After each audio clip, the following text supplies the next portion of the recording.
Started training daycare centers. I seen 15,000 people that needed child care. My job was not only my first investor, but my job was my first clients in everything I did. Most of my apartment buildings I would rent to police officers. I knew their money was guaranteed. They worked for the city. I knew exactly when they was going to get paid. The first and the 16th. So I knew that they was going to pay me first. So a lot of you all are looking outside of your jobs. You're running away from the people that's going to make you rich. So look into the job that you have and learn how to capitalize from where you're at in the business that you're in. That's why we wasting $20,000, put 20% down. Look to partner with somebody else to help you get there. When you see these deals going down in season, a lot of us understand. We don't do a lot of deals alone. We partner with people because your money goes further when you partner with someone and you can buy more assets with those. And I always believe in guaranteed rent. I believe in me, I'm mostly Section 8. I'm veteran housing, I'm city. Why? Because the government's never late with rent. That's been my business structure. Amen, amen. So I'm going to bring the conversation over here. Ayesha, you, like I said, came from Beanie Siegel, South Philly. I grew up in West Oak Lane, Mount Airy, in a one-bedroom apartment, and have similar stories where we literally come from nothing. And so you were inspired to write a book called Mud to Millions. How many people come from nothing? Like, you got humble beginnings. Be honest, right? I love that. I love that in this country, this environment, we can turn it around. So you wrote a book called Mud to Millions, and I want you to talk about what inspired you to write this book and what are the big takeaways from this book that you should be able to make? So, I mean, my first home was in a housing project in South Philly, Passion Homes. And by the time I was 30, I became a millionaire. Actually, by my birthday, May of 2008. And then, I don't know if y'all remember what happened at the end of 2008. Everything crashed. I was no longer a millionaire, which that wasn't fun, but I wrote Mud to Millions, and then, of course, subsequently the markets returned and rallied, and I invested more and dug deep and hit eight figures, right? I wrote Mud to Millions because I wanted everyone to understand that you can come from Passion Homes, you can come from Southside Chicago, you can come from my mom had my sister, my mom was 16 when she had my sister, 19 when she had me. So literally every single disadvantage you can paint. If you can go from where I came from to where I am, if I can do it, and there's nothing super spectacular about it. Some of this, a lot of y'all girls that cute than me. She's funny. Every size. If I can do it, somebody else can. And that's why I wrote the book. There's an article that came out recently that said, I think a third of people who make $250,000 or more live paycheck to paycheck, right? I'm in personal finance by trade. I literally see people, and everybody's mad at Jeff Bezos. Jeff Bezos, your mama gave you $250,000, that's why you're here. Fuck it. That's not why he's what he is, right? That's not why some of us who started, like, when you think about it, there are a lot of people who blow opportunities, right? I see black people, I see white people, I see Asian people get a bag and blow it, right? If you got 1/3 of people who are making $250,000 more, there's no money left at the end of their month. It's ridiculous, right? So the first thing we gotta do is we gotta mentally make a decision. I am going to make better decisions. The reality is there's a ton of ways to get to the bag, right? I've seen people, I've had clients who made $80,000 a year as a couple combined become millionaires by the time they retire, right? It doesn't take a whole lot of money to figure it out. First, you gotta make the decision to do it. You gotta make better decisions, living below your means, being very strategic, and stop playing that reel that I keep talking about over and over again. And one of the things, we have so many traumas as black people in America, right? We got these traumas that we're trying to overcome, right? How many of us, like, I was poor as a kid, and now I'm overcompensated because now I've got something to prove, right? So I deserve that, I can afford it. I deserve Louboutins, I deserve, and I'm not saying this is okay to have nice things. We all want nice things, right? But he was teased as a kid, now you're overcompensated, you got a nice house, a nice car, a nice apartment, we got all this stuff. But at the end of the day, when you start realizing none of that matters, and I ain't got shit to prove to anybody but myself and my legacy, the minute you get there, it's all about it.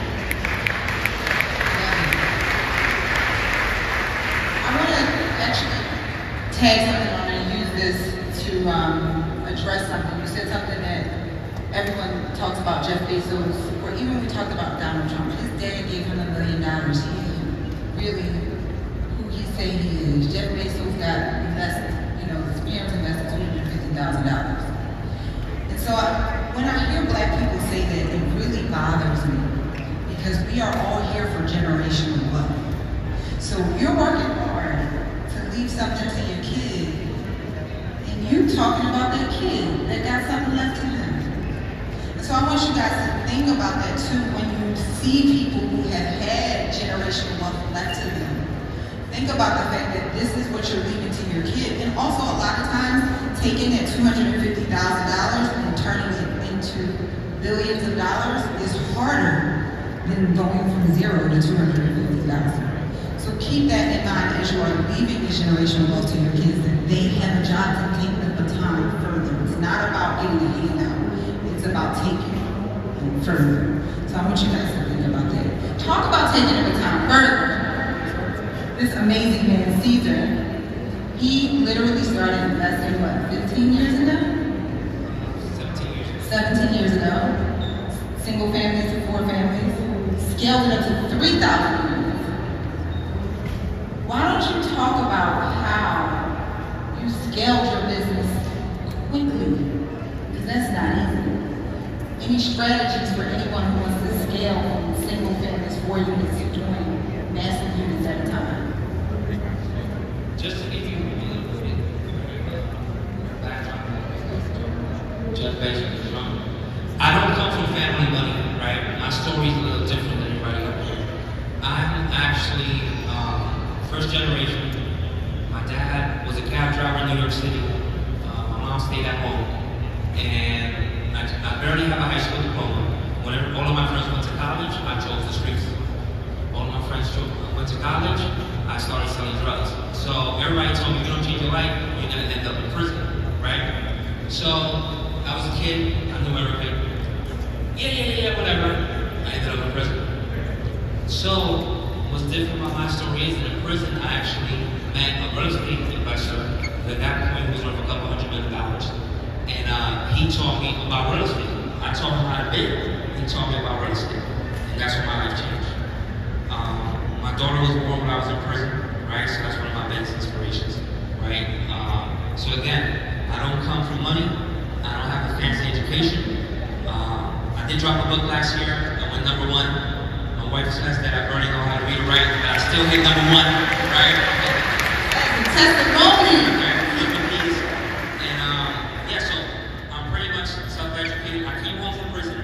The guy that taught me how to invest into real estate, he still had to do another 7 years. He was into political corruption. So I came out, it was 2008. I started doing mortgages, right? It makes no sense. I'm in the halfway house and I'm getting people's personal information and doing them for loans. Those days were crazy, right? Gotta love America. Yeah. Capitalism, right? That's weird stuff. Started doing mortgages, went great. The financial collapse came. I opened up a restaurant. I didn't know nothing about a restaurant. Worst decision I made. Don't even think about a restaurant. You can eat whatever you want every day. That was pretty much it. And I was watching soap operas in the back with the ladies that worked there. You called for a delivery around 2 o'clock. I was busy watching novellas. Leave me alone. Call back later, right? So then, at that point, I saw an opportunity in real estate. I saw the first deal. I got into a deal, I made $70K. I closed that restaurant the next day. I left everything in the fridge, money in the register. I didn't care. I never even looked back, right? And I've been doing real estate ever since. At first, it's tough, right, when you get into real estate, because you got to figure out how to do that first deal. My first deal, I had no money, right? I bought a property, it was $20,000. For that first deal, I sold my car. We bought all our jewelry, borrowed money from my parents, my mother-in-law, sold my wife's engagement ring, whatever I had to do to get that first deal. Once I got the first deal, right, boom, all right, everything is great, I got my first deal. Then now, how do I do the next deal? So whenever I would sell property, right, that's when I would get my profit back, and I would invest in other deals. My problem was, at that point, 2 years in, I didn't have enough money, right, to play around with. So one guy called me one day and said, yo, you're doing it the wrong way, OPM, other people's money. So that's when I learned about private financing and all those other things.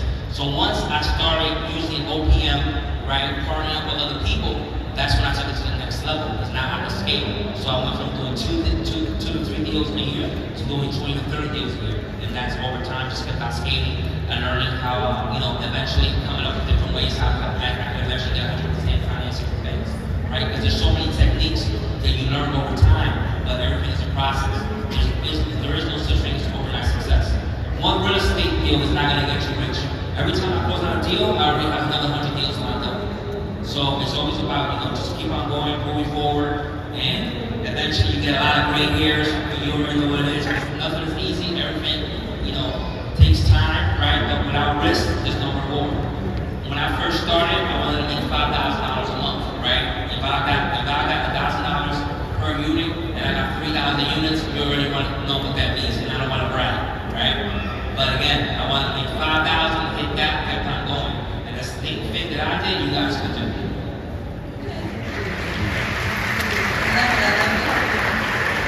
For children, let's talk about some actual generational wealth strategies.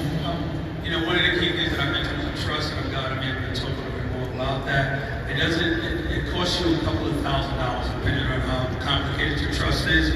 But you got to look at it like this. When you create a trust, for example, my trust structures is that I have life insurance policy. Mine is in the name of my trust. My kids are in the name of the trust. My grandchildren are in the name of the trust. And what that's going to do is they're going to be able to borrow money from my trust. They come up with a business plan, they speak to the trustees of my trust. Now they borrow money from the trust to start their business, and that money is going to stay inside the trust, right? They have to come up with a plan. I recently, just 3 months ago, restructured my trust from 21 to now 13. The reason why that's so important for me is technology is moving so fast that generations now, that they will be coming up with great business concepts. We need to be able to take this money and allow them to grow. We have to stop saying you see celebrities and sports figures with all this money and say, why don't they open up their own golf course?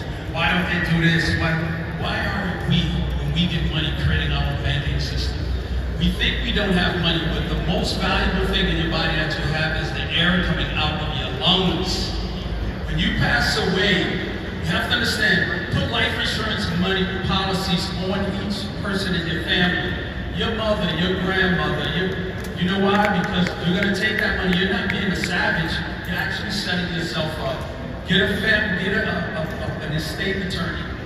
Set things up so you can now grow with the loss of a life. You want to get a GoFundMe together to pay for a funeral? In actuality, guys, we really need to have the life insurance policies in place. We can raise money overnight for a funeral. Really need to be taking that money over time and setting ourselves up to grow. Out of state, real quick. Investing out of state, guys. $40,000, $20,000. You mentioned $6,000 properties. I don't want you to be enamored by someone who does $300,000, $400,000, $500,000, $600,000 deals. I need everyone in here to act your wage. What you make, work with that. I started working for Verizon. I was making $400 a week. I told you, $40,000 property. The mortgage was only $300 a month. Somebody was paying that. And I'm sitting here now, valued at millions, partnering with my guys, doing $7 million deal. And it started with $400 job at Verizon. So I need you to understand the value of that. You can do this too.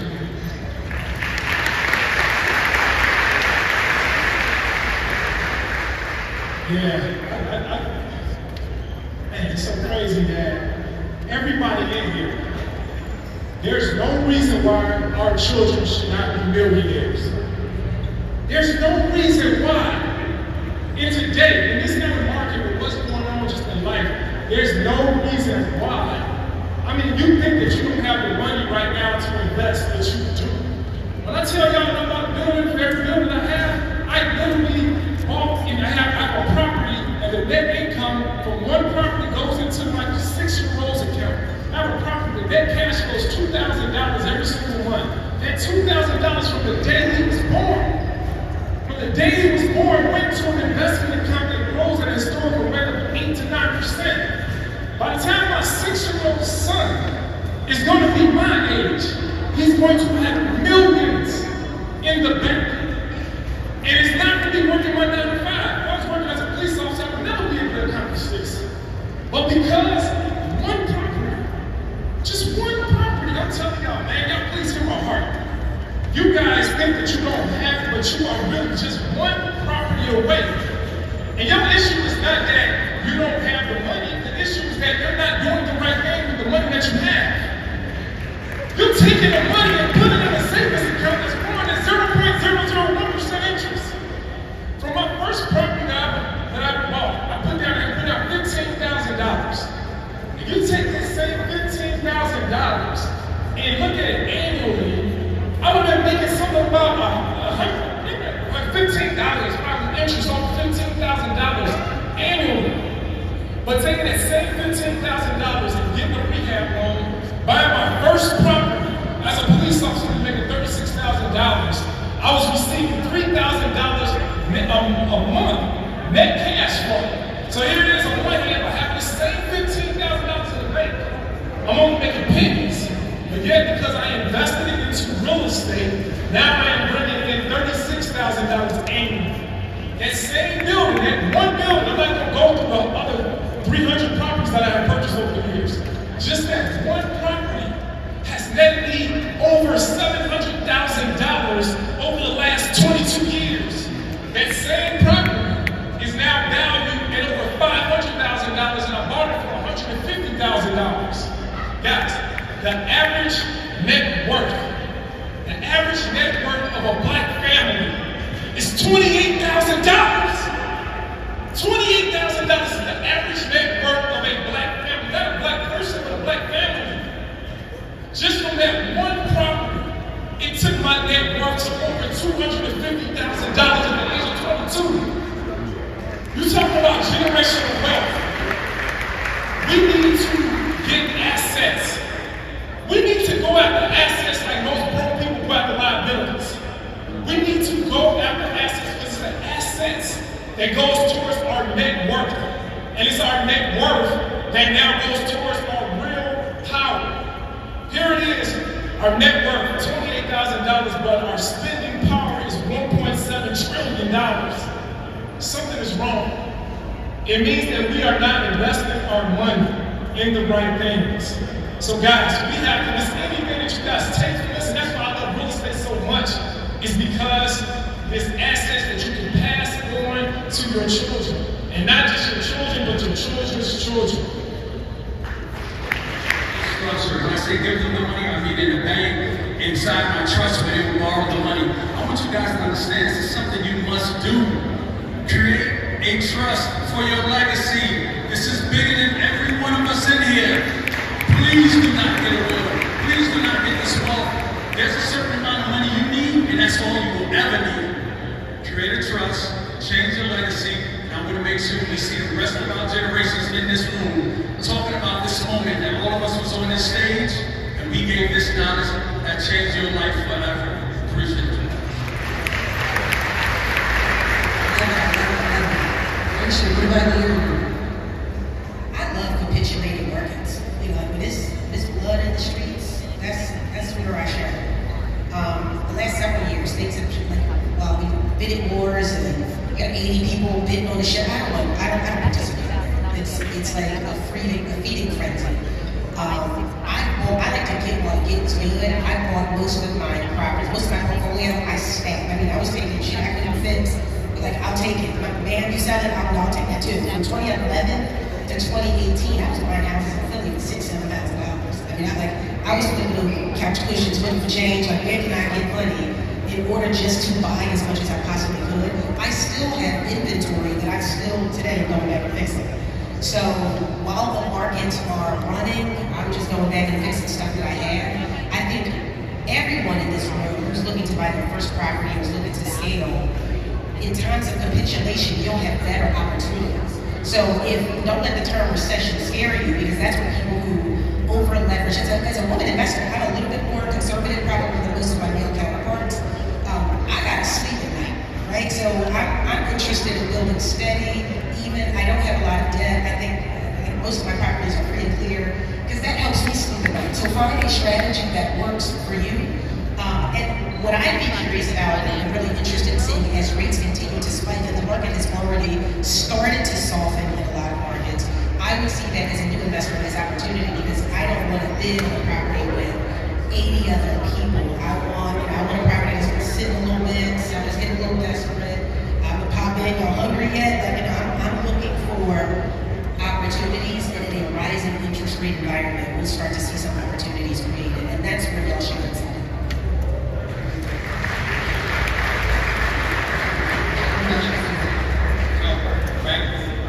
My first property that I bought, my first interest rate was 8%, right? That was the first rate I had back in 2005. So when you're telling me that rates are now almost 6 or in the 5s, I got 8% rate, right? But this is the problem, right? For us, right, as landlords, right, it's not affecting us when it comes to interest rates. Well, why? Why is the reason for that? Because rents are so high. So any property that I have or that I'm buying, right, it doesn't affect me. Yeah, rates are a little bit higher, but now I'm making $500 to $800 more per unit. What you guys gotta understand, right? Like most people don't understand this part of it, is rates went up, right? The last couple of years, what happened? It gave us a chance as minorities to afford more with less money because rates were so low, right? So all of us are building wealth. We're investing in real estate. Rates go up. What happens? That scares us. They start using the word recession. It pushes us out of the market. So what happens now? It makes us renters, right? So now, it's either you're gonna buy a house, right, pay a higher rate, or you're gonna pay somebody some high-ass rent. Rents right now, nationwide, are $2,500, right? That's the average, right? Where I'm from in Patterson, New Jersey, when I first started, my average unit was $900, right? Now, I'm getting rents $2,000 to $2,500, and the average income where I'm from is still $40,000 to $50,000. It makes no sense, right? So how is everybody gonna pay these high-ass rents, right? So the problem is, it's not the rates, it's that there's a housing shortage. There's not gonna be a recession in real estate. Any property that sells right now for $550,000, right?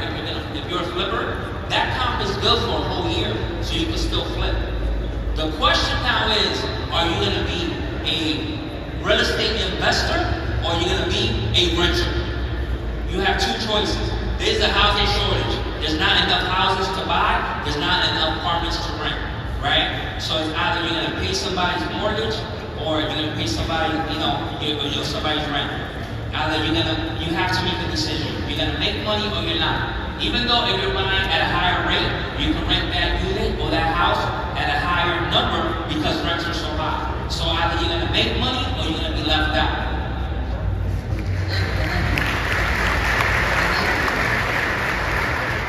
So there's conversation that's been going on around generational wealth. This is like a trending term right now.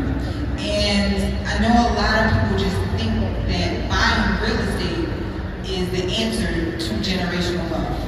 There has to be some planning done, and Stormy talked a little bit about that already. There has to be some planning done and structuring done in order to actually turn the real estate into generational wealth. So let's go around and talk about strategies for actually leaving generational wealth, leaving behind assets, right? You talked about structuring it so that your grandchildren can get assets, right? The Bible says a good man leaves wealth to their children's children, right?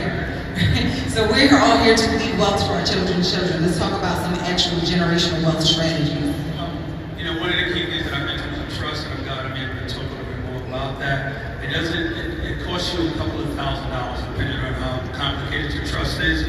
But you gotta look at it like this. When you create a trust, for example, my trust structures is that I have life insurance policy. So it is that we can create generational wealth for people, right? My niece can now contribute to her workplace 401k, get the company badge because rich auntie pays the big student loan that she otherwise wouldn't be able to. So there are things that we can do for our people now to set them up so that when she's 30, 40, 50, 60, she's got good credit, she's got assets, because we've been there to make plays for them and teaching them the importance of this stuff now.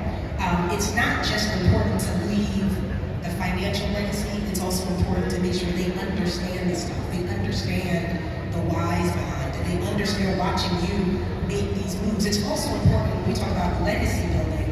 I remember when I was a kid, we finally moved out the projects, we had a landlord, Mr. Mitch, white guy. And my mom her roommate was my godmother. And she called that man Honky so much, I thought that was his name. But one time I was like, that's not Honky. I never saw a black landlord, right? As a kid, I didn't know that black people could own real estate. I didn't know we could be landlords. So for me, leaving a legacy is not just doing things for my family.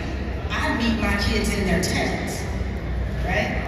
Their kids see a black woman go, and my tenants are so excited, like, you're a landlord, like, what's you own this? That's leaving a legacy, right? So I'm not a Mr. Mitch, right? They're calling me Mr. Hawkins, right? They see a black woman owns the building that they live in, that is a legacy, right? Because that opens a little kid's mind to, I can own stuff, right? Maybe they didn't know. So it's all these little things, making ourselves visible, making ourselves present, and showing up, not just for our own lineage, but for our motherfucking people.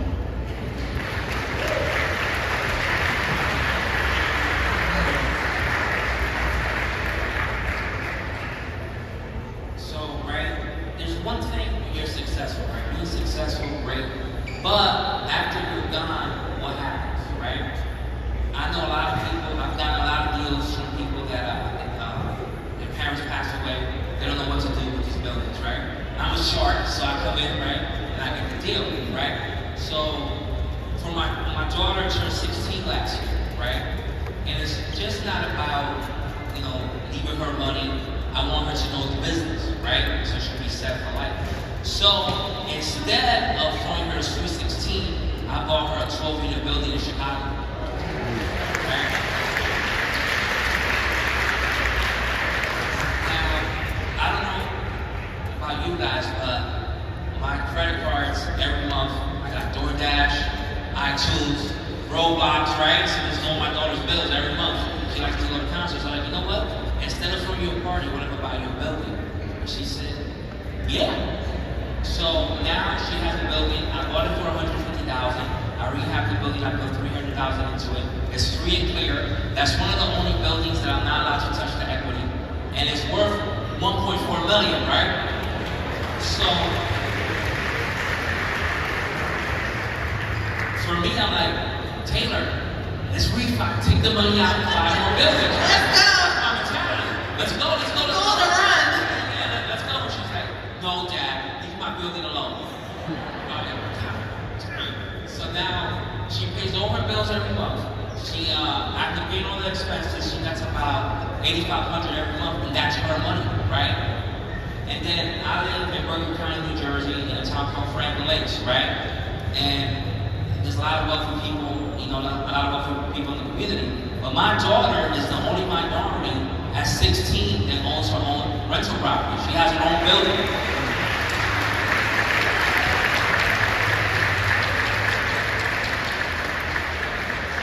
All right, we got 3 minutes, and I just came up with this question, and it's an important question.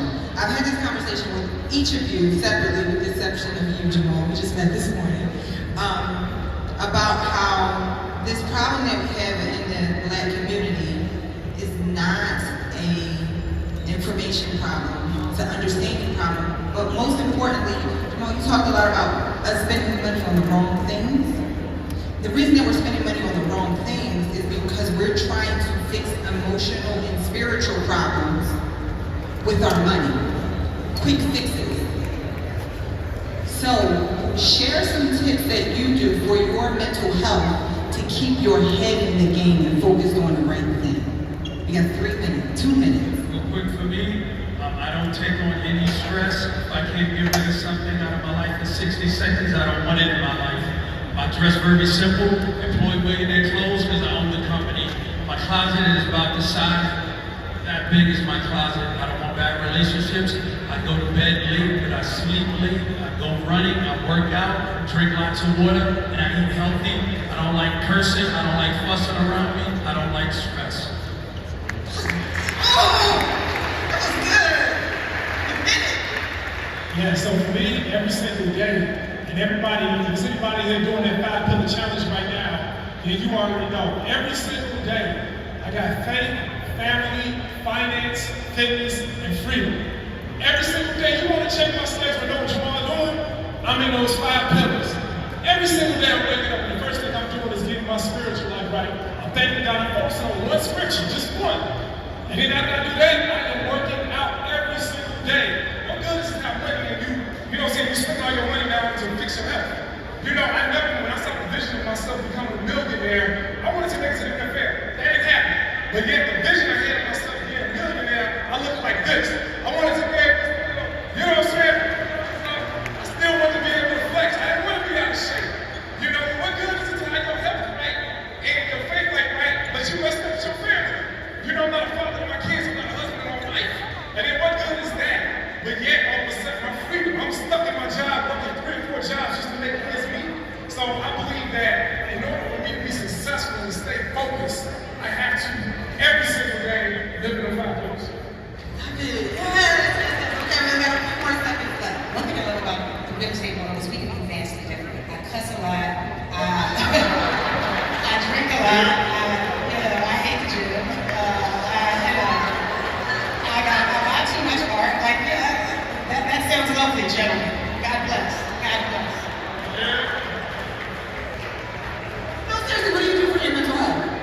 I cuss a lot. I said what I said. That was it. Didn't I tell you she was hilarious? I'm not gonna play. What do you guys do? I just every morning I try to plan on my day, meditate everything that I need to get. I still use pen when my wife calls me K-Pen, but I like to write everything down that I want to do for the day, for the week. And that's what keeps me focused. It keeps me, you know, as far as my mental health, just so I can keep everything in order, right? And as far as me, I go to bed late and I wake up early. I'm up every day at 6 a.m. chasing deals, checking out different markets. I'm running state 24/7, and to me, I tell myself after my daughter takes over the company, that's when I'm gonna relax.